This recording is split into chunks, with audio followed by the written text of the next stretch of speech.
এখন বাজে দুপুর 12:30।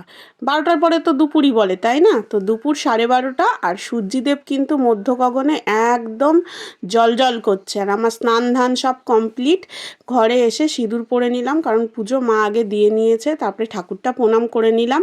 আর শীত এখন বিদায় বেলা, আর এখনই হবে যত রকম সমস্যা, মানে যত শীত থাকুক সেই শীতে আমার গা হাত পা কিচ্ছু হবে না। শীত যখন চলে যাবে নয় ঠোঁট ফাটবে, নয় মুখে খুসখুস উঠবে, এইগুলো হবে। এর জন্য যত কাজই থাকুক না কেন, ঘুম থেকে উঠে আর এই স্নান করে উঠে মুখে একেবারে ঘষিং মাজিং মাস্ট। চলো, মুখ ঘষা পালিশ সব হয়ে গেছে, এবার একটা টিপ পরবো। কারণ টিপ আমার খুব একটা পরতে ভালো লাগে না, কিন্তু সবাই বলে টিপ নাকি পরতে হয়, টিপই নাকি হচ্ছে আয় উন্নতির মেন লক্ষ্য। তো তার আগে একটা কাজ আছে, সেটা হচ্ছে কি বলো তো, যার জন্য সব কিছু, মানে ঈশ্বর না চাইলে তো কোনো কিছু হয় না। ঈশ্বরকে সবসময় ডাকতেই হয় যে আমাদের ওপরে কেউ না কেউ আছে। তো সব পেঁচো পাচির একটু মাটি মাথায় ঠেকিয়ে নিলাম, নিয়ে মাকে ডেকে নিলাম, কারণ মাই একমাত্র পারবে ঠিক রাস্তায় নিয়ে আসতে, যেন আমার সন্তান ঠিকঠাকভাবে পৃথিবীর আলো দেখতে পারে, কোনো রকম কোনো অসুবিধা যেন না হয়। তো পুজো দেওয়া হয়ে গেছে, পুজো দেওয়ার আর কোনো ঝামেলা নেই। এবার একটু বসে গীতা পড়বো। আর প্রত্যেক দিন আমি এক অধ্যায় করে স্নান ধান করে এসে গীতা পড়ি। আর যেহেতু সবাই বলে গীতা নাকি উপোস করে তবেই পড়তে হয়, গীতা পড়ে তারপরে জল খেতে হয়, কিন্তু আমার তো সেক্ষেত্রে এটা হয় না। আমার সকালবেলা একেবারে ভরপেট খাওয়া হয়ে যায়, ওই স্নান করে সে শুধু গীতাটাই পড়ি, জলটা আর গীতা পড়ার পরে আর খাওয়া হয় না। ওদিকে মেয়ে চলে এসছে স্কুল থেকে, এসে সে স্নান করতে গেছে। দেবাগ্নি অনেকটাই বড় হয়ে গেছে, অনেক কিছু বোঝে। আগে আমাকে স্নান করিয়ে দিতে হতো গরম জলে, তাও আবার ও এখন আর গরম জলেও স্নান করে না, আর নিজে নিজে একা একাই স্নান করে, তাও আবার ঠান্ডা জলে। তো চলো, আর এই একটা কথা, যখনই আমি গীতা পড়ি মাথায় একটা কথা আসে। যখন আমি বানান ভুল করতাম, আমাকে পড়াতে আসতো বাপি কাকু। বাপি কাকু বলতো, তোর এত বানান ভুল, তুই গীতা পড়া চালু কর। তো সেই কথাটা মনে পড়ে। সত্যি গীতার মানে যা বানানগুলো আছে না, খুবই টাফ। শুধু গীতা পড়লে যে মানে পেটের সন্তানের যে ভালো হয়, মানে ধর্মকর্মে মন হয়, তার থেকেও বড় কি হয় বলো তো, জ্ঞান হয়। আর কি হয়, আমার মনে হয় বানান সম্পর্কে সচেতন হয়ে যায়। কারণ এত কঠিন কঠিন বানান, সত্যি এই মানে ইংলিশের থেকেও গীতার একেবারে বাংলা বানানে যেন দাঁত একেবারে বেঁকে যায়।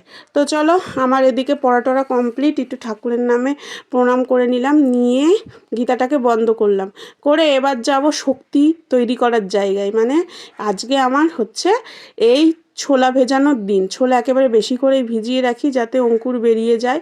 এই ছোলাটা আমার মোটামুটি 3-4 দিন হয়ে যায়। তো চলো, ভেজানো থাক, আজকে ভিজিয়ে রাখলাম, কালকে আবার জল পাল্টে কিছুক্ষণ শুকনো অবস্থায় রাখবো, আবার রাত্রিবেলা জল দিয়ে রাখবো।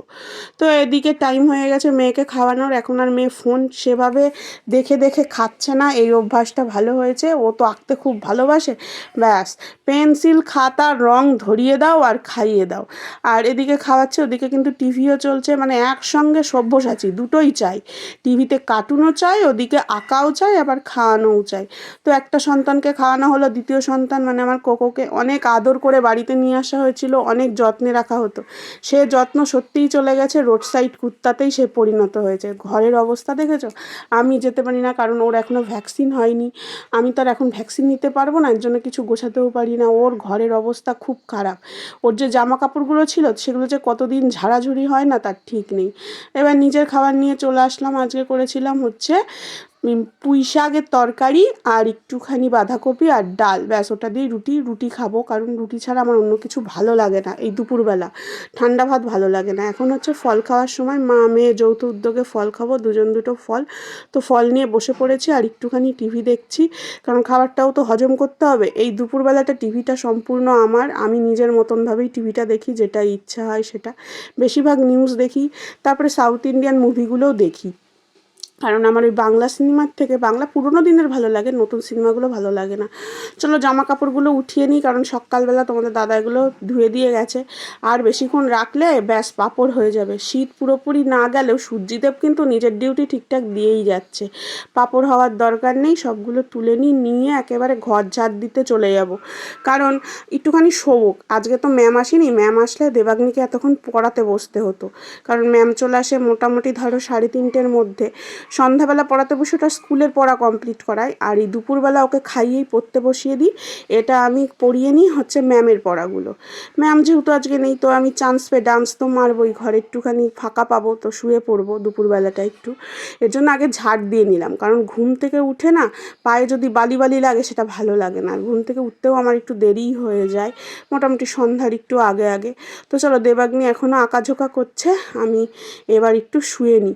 আর এই শোয়া নিয়েও একটা ঘটনা আছে, সেটা কি বলো তো, আমাকে হেলথ সেন্টার থেকে বলেছে পুরো বাঁ দিক ফিরেই শুতে, বাঁ দিক ফিরে শুয়ে শুয়ে না আমার বাঁ দিক পুরো ব্যথা হয়ে গেল। কিন্তু বাঁ দিকে শুতেই ভালো লাগে, ডান দিকে আবার ভালো লাগে না। তো চলো, ঘুম তো নামমাত্র সেভাবেই হলো, ঘুম আমার এখনই হয় না, এই সবে শুরু। আমার মেয়ের বেলায় দেখেছিলাম মোটামুটি ধরো ওই 7-8 মাস থেকে সেভাবে ঘুম হতো না, কিন্তু এখন আমার প্রথম থেকেই ঘুম হয় না, মাথার মধ্যে খালি টেনশান ঘোরাফেরা করে, নানান রকমের টেনশান। তারপরে বাড়তি কথা তো অনেক কিছুই আছে, সেই সব মনের মধ্যে ঘোরে, ঘুম হয় না।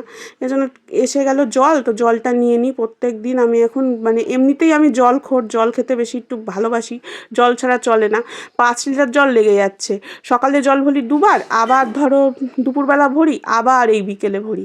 তো ভালো লাগছিল না, বাইরে এসে দাঁড়ালাম, প্রাকৃতিক সৌন্দর্য দেখে লাভ নেই, একা একা দাঁড়িয়ে ভালোও লাগছে না, চলো একটু হাঁটাহুটি করা যাক।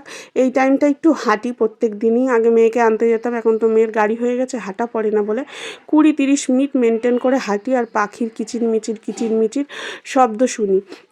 আর আমাদের পাশে না একটা ঠাকুমা মারা গেছে, তো আমি দেখতে যেতে পারিনি, যেতে নেই, সেই নিয়ে আমাকে কথা শুনতে হচ্ছে। কি বলো তো, আমি ধরেই নিয়েছি ইউটিউবটা এমনই জায়গা, কাউকে তো নিজের কথা বলতে পারবো না, এখানেই আমি কথাগুলো বলবো।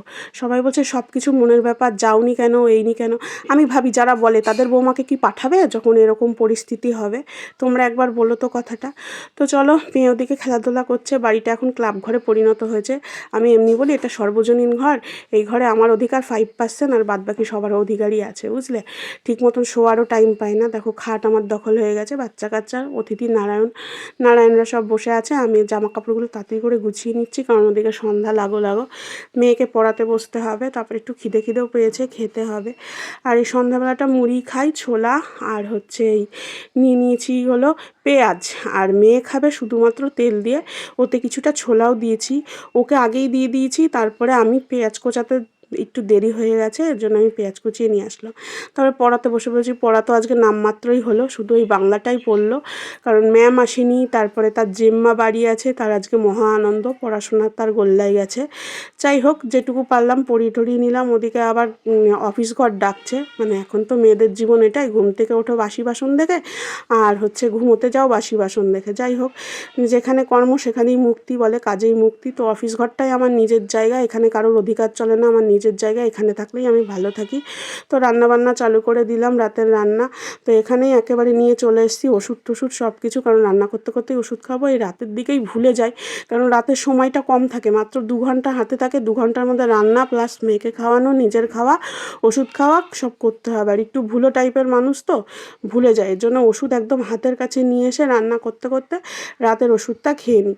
সকালে আর রাতে দুবার ওই ফরিক না কি ট্যাবলেট যাই হোক বলে বমি হওয়ার জন্য, বমি তো হয় না, একটু হালকা গা গোলায়, কিন্তু শুনেছি নাকি এই ট্যাবলেটটা খেলে বাচ্চাদের মস্তিষ্ক বিকাশ হয়। আমি ইউটিউবে দেখেছি, ডাক্তারের কাছে তো শোনা যায় না, ডাক্তারের কাছে সব বলা যায় না, তো এটা নিয়েও শুনতে হয়েছে যে এত তাড়াতাড়ি আবার এই ট্যাবলেট কে খায়। যাই হোক, সে একজন এমবিবিএস ডাক্তার, সে দিয়েছে, তাই আমি খাচ্ছি। তাতে কি, নিজের ভালোর জন্য নিজে খাচ্ছি, এখনকার যুগটাই তাই, নিজের সেফটি নিজের কাছে, নিজের ভালোটা নিজে না দেখলে কেউ তোমার ভালো দেখবে না। তুমি কি খাচ্ছ, তুমি যে প্রেগনেন্ট, তুমি যে এটা ওটা খাচ্ছ, লোকে ভাববে তুমিই গিলছো, অন্য কেউ গিলছে না, ঠিক আছে, তাতেও অনেক কথা হয়। যাই হোক, 9:30টার মধ্যে আমি আমার রুটি খেয়ে নিলাম, সবজি নিয়ে নিলাম। রাতেও একটা ওষুধ আছে, যেহেতু আমার ইউট্রাসের প্রবলেম, ইউট্রাস নিয়ে অনেক সমস্যা, এর জন্য ইউট্রাসের জন্য একটা ওষুধ দিয়েছে ডাক্তারবাবু, এটা কোনো বেবির কোনো ক্ষতি হবে না, আমি পরের বার গিয়ে শুনেছিলাম ওষুধ নাকি এই টাইমে খেতে নেই, খেলে ক্ষতি হয়, তো ডাক্তারবাবু বলছে না, এটা তোমার বেবির জন্যই ভালো, তোমার বেবি সুরক্ষিত থাকবে। যাই হোক, এখন ওষুধ খাওয়া হয়ে গেল, মেয়েরও খাওয়ানো কমপ্লিট, এবার বিছানা টিছানা করবো, করে মেয়ের বাবা আসবে, খেতে দেবো, দিয়ে ব্যাস ঢুপু করব, মানে আজকের মতন পুরো কাজ শেষ, একটা দিন শেষ, জীবন থেকেও একটা দিন চলে গেল। তো পুরোটা দিনই তোমাদের সঙ্গে শেয়ার করলাম, শুধু সকাল বাদে।